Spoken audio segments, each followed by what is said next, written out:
Assalamualaikum warahmatullahi wabarakatuh.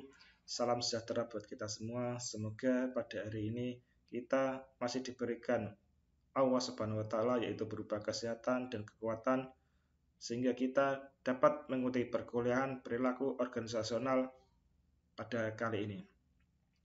Untuk perkuliahan saat ini kita lakukan secara daring karena adanya pandemi COVID-19. Untuk kontrak kuliah perilaku organisasional ini, kita akan menempuh 16 kali pertemuan, yaitu untuk pertemuan pertama sampai dengan pertemuan ke-8, yaitu UTS, nanti akan disampaikan oleh Bapak Ahmad Solikin SEMM, sedangkan untuk pertemuan ke-9 sampai dengan UAS atau pertemuan ke-16 nanti akan disampaikan oleh Ibu Hajah Dr. Anda Panca Wina Yuningsih, Magister Manajemen. Buku-buku acuan yang digunakan pada mata kuliah perilaku organisasional ini, mahasiswa dapat menggunakan yaitu acuan buku karya Stephen P. Robin tahun 2005 dengan judul Organizational Behavior. Yang kedua, buku Robert Aberon and Gerald Greenberg tahun 1990, buku yang berjudul Behavior and Organization. Yang ketiga, karya Kate Davis, buku yang berjudul Organizational Behavior. Yang keempat, yaitu pengarang Ivan Govic, buku yang berjudul Organizational Behavior, dan pengarang Gibson dengan judul buku yaitu Organizational Behavior. Selain ke-5 buku tersebut, teman-teman mahasiswa dapat menggunakan acuan atau referensi buku-buku lain maupun jurnal-jurnal yang berhubungan dengan mata kuliah perilaku organisasional ini. Untuk pertemuan atau perkuliahan yang pertama ini, kita akan membahas tentang perilaku organisasional, perilaku organisasi. Untuk mata kuliah pertama ini yaitu perilaku organisasi, nanti kita akan membahas tentang yaitu yang pertama mendefinisikan perilaku organisasi atau organization behavior. Yang kedua yaitu menggambarkan yang dilakukan oleh para manajer. Yang ketiga menyebutkan tantangan-tantangan dan peluang-peluang utama bagi manajer untuk menggunakan konsep-konsep organization behavior. Yang keempat yaitu menjelaskan mengapa para manajer itu memerlukan pengetahuan tentang organizational behavior.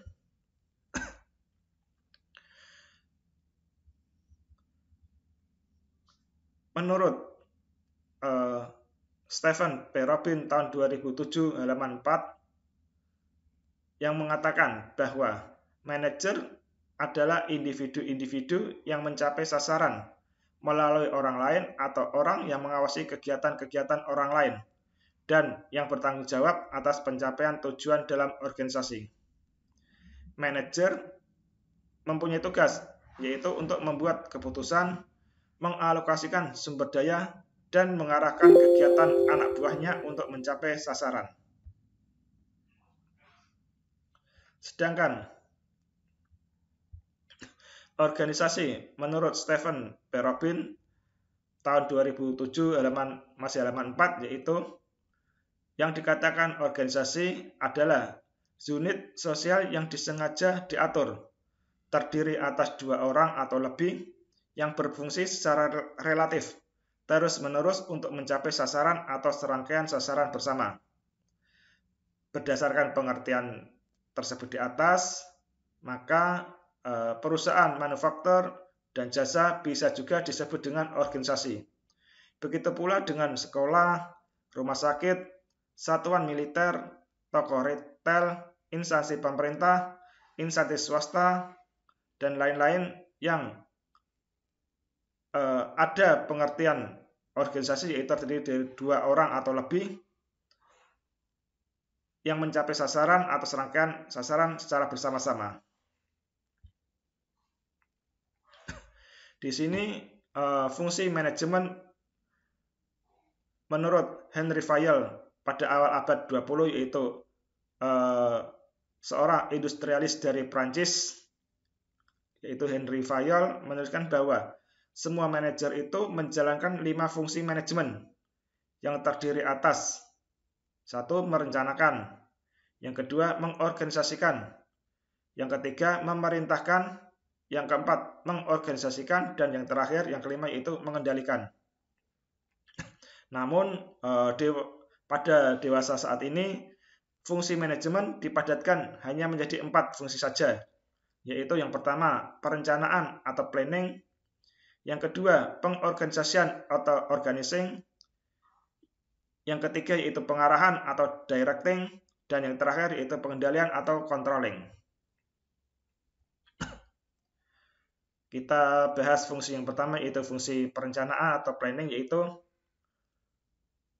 fungsi perencanaan atau planning meliputi penentuan sasaran organisasi, penetapan strategi keseluruhan untuk mencapai sasaran tersebut, dan pengembangan hierarki rencangan menyeluruh untuk memadukan dan mengorganisasikan kegiatan-kegiatan. Sehingga fungsi perencanaan di sini itu sebagai merencanakan, organisasi merencanakan sasaran organisasi seperti apa, atau strategi secara keseluruhan dalam mencapai sasaran tersebut. Selanjutnya juga pengembangan hierarki rencana secara keseluruhan. Dan yang terakhir itu adalah mengorganisasikan kegiatan-kegiatan tersebut yang akan dilaksanakan pada yang akan datang. Yang fungsi kedua yaitu fungsi pengorganisasian atau organizing.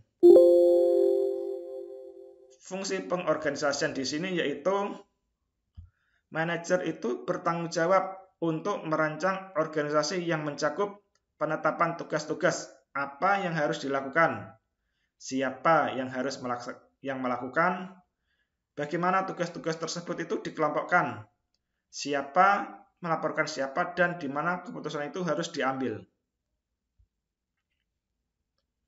Fungsi yang ketiga yaitu fungsi pengarahan atau directing. Di sini fungsi pengarahan yaitu tugas manajer adalah untuk mengarahkan dan mengorganisasikan orang. Selain itu pula, manajer harus memotivasi anak buah, mengarahkan kegiatan lainnya, memilih saluran komunikasi yang paling efektif, menyelesaikan konflik antar anggota. Ini semua manajer melaksanakan peran sebagai kepemimpinan. Fungsi yang terakhir yaitu fungsi pengendalian atau controlling. Di sini yaitu untuk menjamin segalanya itu dalam suatu organisasi dapat berjalan sesuai dengan rencana, maka manajemen harus memantau kinerja organisasi. Sehingga agar pelaksanaan dalam suatu organisasi dapat berjalan sesuai dengan rencana, maka manajer atau manajemen itu harus memantau kinerja organisasinya.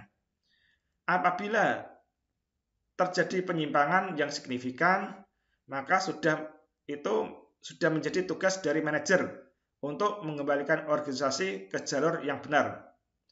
Pemantauan, pembandingan, dan kemungkinan pengkoreksi inilah yang dimaksud dengan fungsi pengendalian. Jadi fungsi pengendalian di sini yaitu manajemen atau manajer itu melakukan pemantauan, pembandingan, dan koreksi apabila ada kinerja organisasi yang menyimpang secara signifikan. Sehingga dengan demikian manajer atau manajemen dapat mengembalikan organisasi itu kepada jalur yang sesuai direncanakan. Selanjutnya, menurut Henry Midberg, peran manajemen itu dikelompokkan ada 3 kelompok utama dari peran manajer dalam suatu organisasi, yaitu yang pertama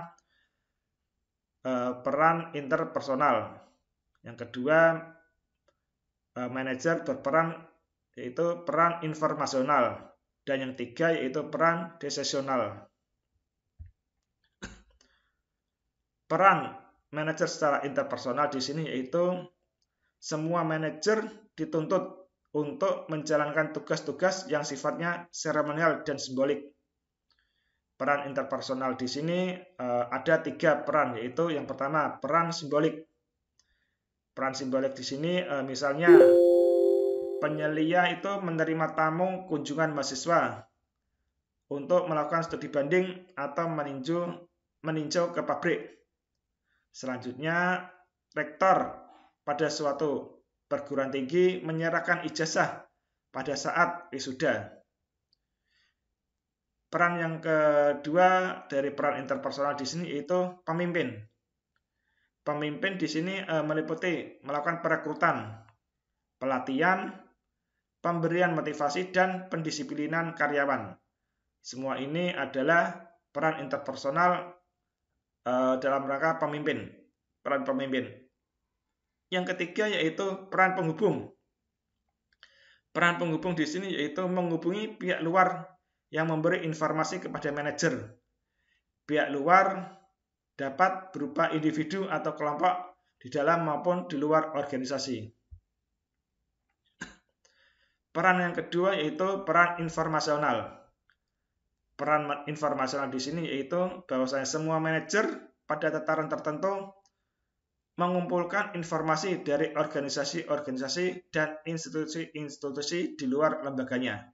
Jadi informasional itu manajer mengumpulkan informasi dari organisasi maupun institusi di luar lembaga atau organisasi tersebut.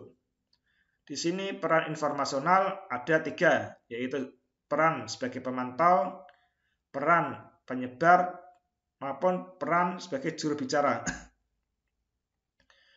Peran pemantau yaitu memantau arus informasi dalam suatu organisasi. Penyebar yaitu menyebarkan informasi yang tepat dan akurat kepada pihak lain dalam organisasi. Yang ketiga sebagai peran informasional itu sebagai juru bicara. Juru bicara di sini yaitu manajer menyampaikan informasi tentang organisasi seperti ada kemajuan atau tidak yang lainnya. Yang ketiga yaitu peran decisional. Peran decisional di sini yaitu manajer berperan sebagai entrepreneur, orang yang menangani gangguan, yang mengalokasikan sumber daya organisasi dan negosiator jika terjadi konflik dalam suatu organisasi. Sehingga di sini peran decisional di sini manajer itu sebagai entrepreneur. Selain itu juga manajer sebagai negosiator bagi negosiasi jika terjadi konflik dalam suatu organisasi tersebut.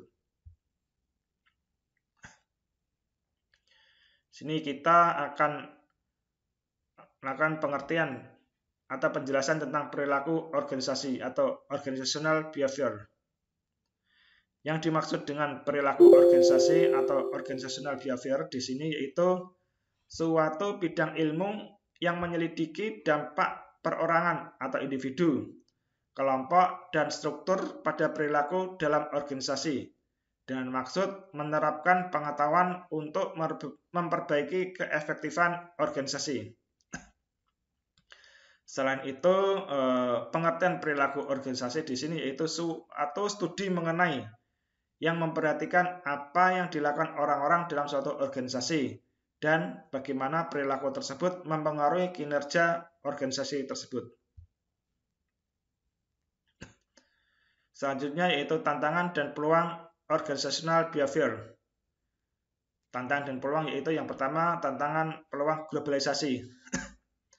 Globalisasi di sini akan mempengaruhi keterampilan mengelola orang dalam diri manajer, yaitu dalam hal perubahan atau perbedaan dalam kebutuhan organisasi, sikap, dan perbedaan budaya. Untuk bekerja secara efektif dengan orang-orang ini, maka manajer harus memahami kebudayaan mereka. Bagaimana kebudayaan itu akan membentuk mereka dan mengadaptasi keterampilan manajemennya dengan perbedaan itu. Yang kedua yaitu keberagaman tenaga kerja.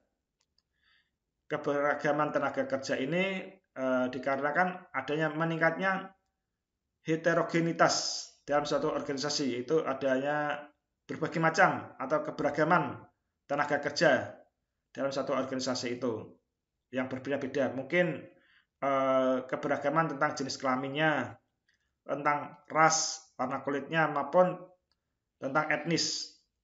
Etnis ini mungkin dari suku Jawa, suku Sunda, maupun yang lain, sehingga dengan tersebut adanya keberagaman tenaga kerja. Jika globalisasi ini berfokus pada perbedaan-perbedaan antara orang dari negara berbeda, maka keberagaman tenaga kerja itu akan membahas perbedaan-perbedaan di antara orang-orang dalam satu negara.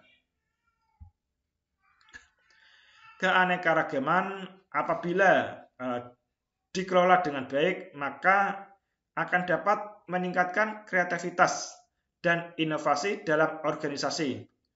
Juga dapat memperbaiki pengambilan keputusan dengan memberikan perspektif yang berbeda terhadap masalah. Namun demikian, apabila keanekaragaman itu tidak dapat dikelola dengan baik, maka akan menimbulkan potensi, yaitu keluar masuknya karyawan yang tinggi. Adanya perbedaan ini, maka keluar masuk karyawan itu tinggi terhadap potensi peningkatan upah. Selanjutnya, peningkatan kesulitan komunikasi. Karena dengan adanya perbedaan tersebut, adanya kesulitan komunikasi dan juga peningkatan konflik antar pribadi. Karena di sini ada perbedaan, baik perbedaan bahasa maupun perbedaan sifat, sehingga di sini akan konflik meningkat, juga kesulitan berkomunikasi. Tantangan dan peluang kedua yaitu adanya perbaikan kualitas dan produktivitas. Di sini yaitu adanya tantangan dalam bisnis yang mengharuskan manajer itu untuk dapat memperbaiki produktivitas organisasi dan kualitas produk serta jasa yang ditawarkan.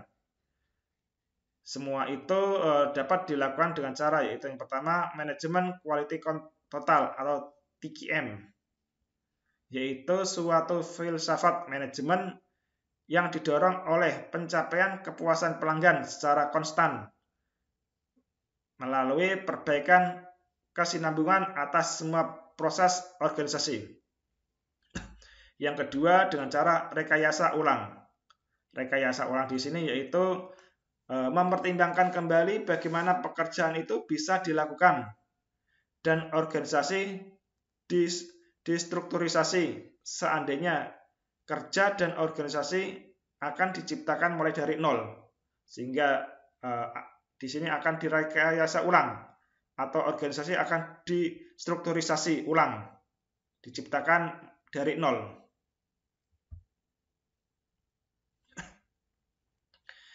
Manajemen kualitas total atau TQM di sini yaitu berfokus pada intensif pelanggan atau konsumen, tidak hanya mencakup pihak luar yang membeli produk atau jasa, tetapi juga pelanggan internal. Itu misalnya personal, pengiriman barang, atau pembayaran utang. Peduli akan perbaikan terus-menerus, maka TQM dapat menimbulkan komitmen untuk tidak pernah puas. Kualitas dapat selalu ditingkatkan. Perbaikan kualitas dari semua yang dilakukan organisasi tersebut, TQM tidak hanya terkait dengan produk akhir, namun juga bagaimana organisasi itu mampu menangani distribusi. Seberapa cepat organisasi akan merespon keluhan konsumen, sehingga di sini akan dapat meningkatkan kualitas total atau TQM dari produsen atau perusahaan ke pelanggan.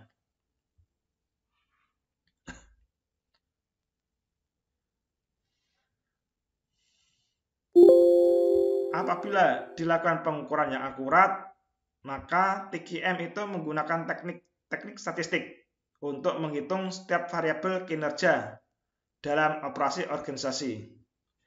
Variabel kinerja ini selanjutnya dibandingkan dengan standar atau benchmark untuk mengidentifikasikan masalah. Kemudian masalah itu dilacak ke akarnya dan penyebabnya akan dipecahkan. Pemecahan masalah atau penyebab. Pemberian kuasa pada karyawan, TQM melibatkan karyawan agar sejalan dengan program-program TQM sebagai kendaraan pemberdayaan untuk menemukan dan menyelesaikan akar masalah tersebut. Tantangan dan peluang yang keempat yaitu memperbaiki keterampilan menangani orang.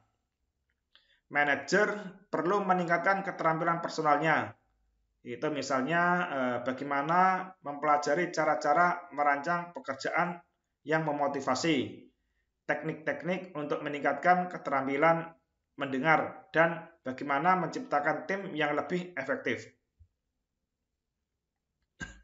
Yang kelima yaitu dari manajemen kontrol ke pemberian kuasa atau empowerment. Empowerment di sini yaitu menempatkan karyawan dalam tanggung jawab mengenai apa yang mereka kerjakan. Empowerment di sini akan dapat mengubah, baik itu mengubah gaya kepemimpinan, hubungan kekuasaan, cara pekerjaan itu akan dirancang, dan cara organisasi itu disusun. Tantangan dan peluang yang keenam yaitu dari kemantapan ke keluasan. Manajer dan karyawan harus belajar saling mensikapi kesementaraan. Mereka akan belajar hidup dengan keluasan atau fleksibilitas, kesertamertaan atau spontanitas, dan hal yang tidak dapat diramalkan. Manajer harus dapat memahami dunia kerja yang berubah terus-menerus, menanggulangi penolakan terhadap perubahan, dan menciptakan budaya organisasi yang tumbuh berdasarkan perubahan. Tantangan dan peluang yang ketujuh yaitu memperbaiki perilaku etis. Semakin banyak anggota organisasi yang menyadari bahwa ternyata mereka itu menghadapi dilema etis, di mana situasi seseorang itu akan dituntut untuk menetapkan tingkah laku yang benar atau salah. Manajer perlu menciptakan suatu iklim yang sehat secara etis bagi para karyawannya, di mana mereka dapat melakukan pekerjaan secara produktif dan menghadapi sedikit mungkin ambiguitas menyangkut apa yang menentukan perilaku yang benar maupun yang salah. Demikian perkuliahan perilaku organisasional pada pertemuan pertama kali ini. Semoga perkuliahan pada pertemuan pertama ini dapat bermanfaat bagi kita semua. Akhirnya